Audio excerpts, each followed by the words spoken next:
Le christianisme est une religion qui présente de grands paradoxes. L'Évangile d'aujourd'hui, par exemple, nous apporte l'un d'entre eux. Lorsque le Seigneur Jésus dit « Qui aime sa vie la perd, et qui s'en détache en ce monde la gardera pour la vie éternelle. »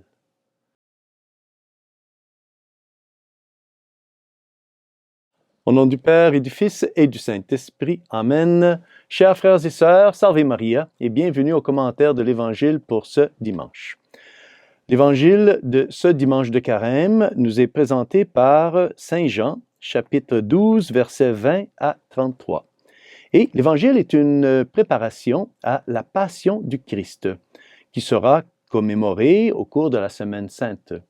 Il nous parle de quelques Grecs. Ce sont des Grecs, des païens, qui ont entendu parler de la renommée de Jésus et donc sont venus afin de le rencontrer et d'entendre sa parole.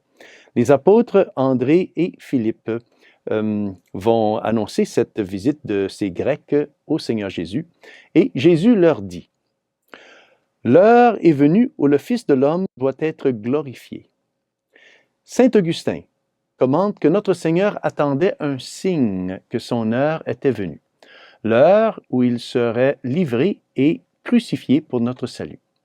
L'arrivée de ces Grecs païens était pour le Seigneur le signe que des gens de toutes les nations du monde viendraient croire en sa parole après sa mort et sa résurrection.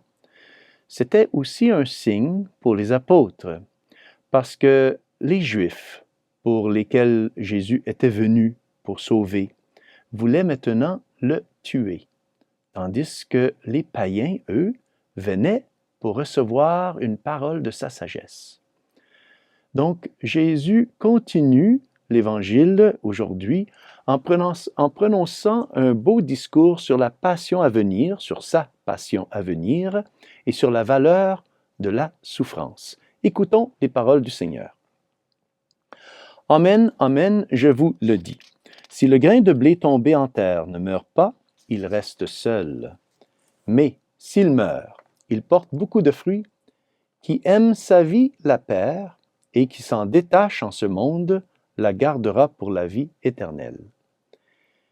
Il semblerait que Jésus ait observé ce phénomène de la nature et qu'il en ait tiré un beau parallèle pour expliquer sa mort. Je dis cela parce qu'il est le Seigneur, il est vraiment homme et que donc dans sa nature humaine, le Seigneur a admiré les merveilles de sa création. Le Seigneur a appris des choses en interrogeant sa mère, la Vierge Marie, et en observant et en expérimentant avec les choses de la nature. Mais le Seigneur, il est aussi Dieu. Et en tant que Dieu, non seulement il connaît toutes choses, mais il a aussi tout créé. En fait, toute la création est comme une immense toile de symboles que Dieu utilise pour nous enseigner les réalités supérieures et spirituelles de la vie. C'est pourquoi le grain de blé est en fait toute la nature végétale a été créée tel qu'il est. Pour qu'un grain de blé produise des fruits, le grain de blé doit mourir. C'est dans la mort qu'il produit une nouvelle vie. C'est un symbole de la passion de notre Seigneur, comme l'explique d'une façon magnifique Saint Cyril d'Alexandrie. Je vous lis un extrait de ce qu'il a écrit. « Le Christ s'est fait semblable à l'un de nous. Il a jailli de la Sainte Vierge comme un épi de blé de la terre. En effet, il a parlé de lui-même comme d'un grain de blé lorsqu'il a dit « Je vous le dis en vérité, si un grain de blé tombe en terre, il reste tel qu'il était, un grain unique. Mais s'il meurt, son rendement est très grand. C'est ainsi que, comme une gerbe de blé, les prémices, pour ainsi dire, de la terre, il s'est offert au Père pour nous. » Il est très beau que le Christ utilise l'image du blé comme symbole de sa passion. C'est à partir du blé que l'on réalise du pain, et le pain qui, par le mystère de la transsubstantiation, devient l'Eucharistie, hein, après que le prêtre ait prononcé les paroles de la consécration lors de la Sainte Messe. Le blé, qui naît de la mort du grain, produit le pain qui devient le corps du Christ, mort pour nous afin de nous donner la vie et qui nous nourrit donc de sa propre chair. L'iconographie chrétienne a toujours représenté la passion du Christ avec un autre symbole très émouvant. Je pense par exemple au pélican. On dit que la mère pélican s'ouvrirait la poitrine avec son bec pour ainsi nourrir ses oisillons de son sang, si ses enfants, ces petits oiseaux, venaient à souffrir de faim. C'est un symbole de notre Seigneur qui a nourri notre vie spirituelle de grâce par son propre sang.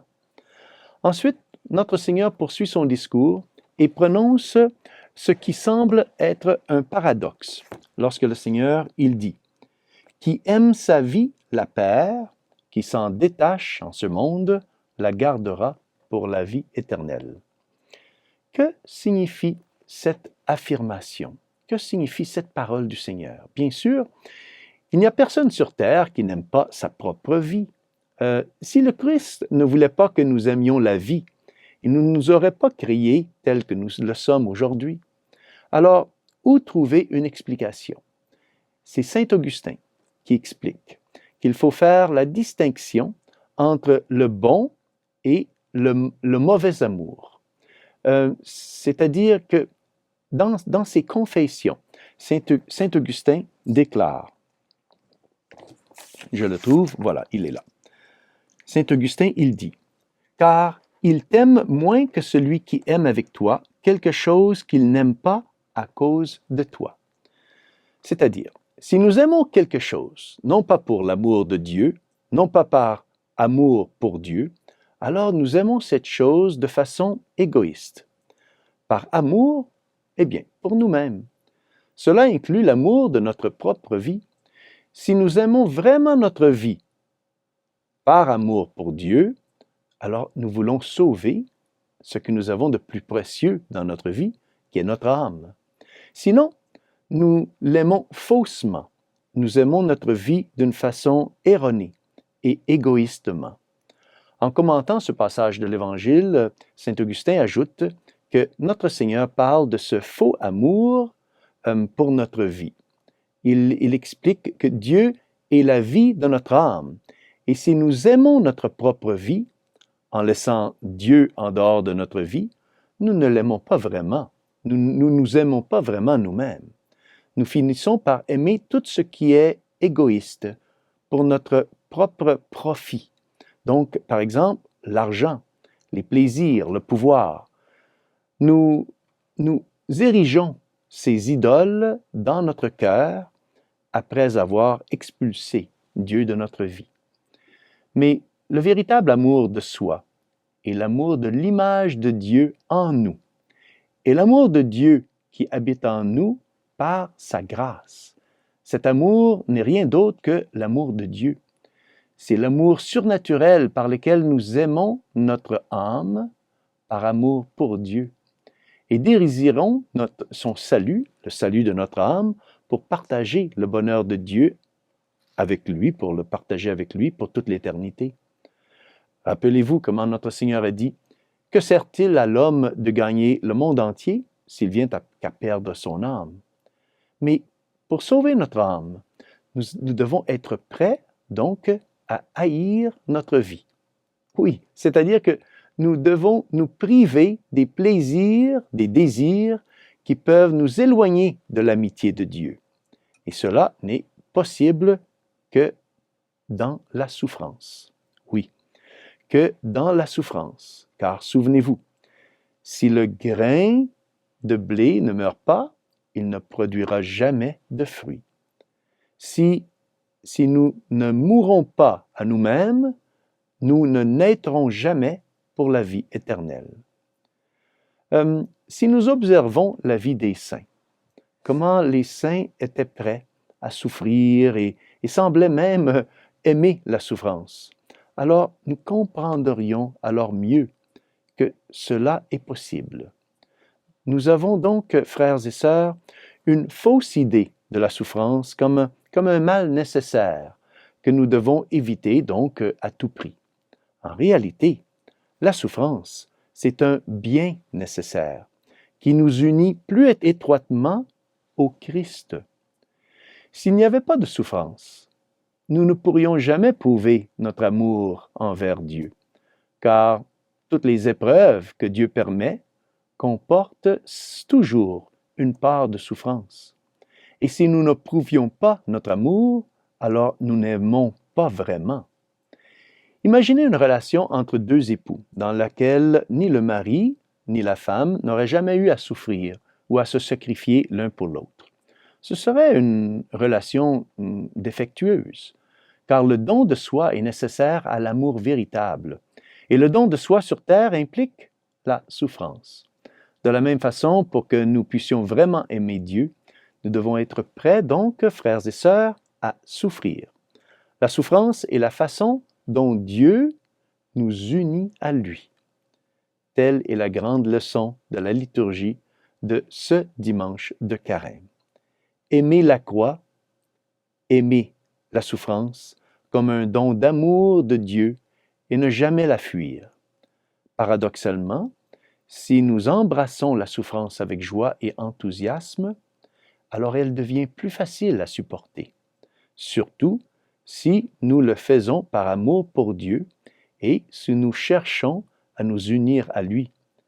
Mais, attention, si nous fuyons la croix, alors nous devons toujours la porter, mais elle devient toujours plus lourde. Demandons donc à Notre-Dame des douleurs, de nous enseigner la sagesse de la croix. Aimer la croix et toutes les souffrances que Dieu veut nous faire subir pour une parfaite union avec lui. Et que Dieu Tout-Puissant vous bénisse, au nom du Père et du Fils et du Saint-Esprit. Amen. Salve Maria et bon dimanche à vous tous.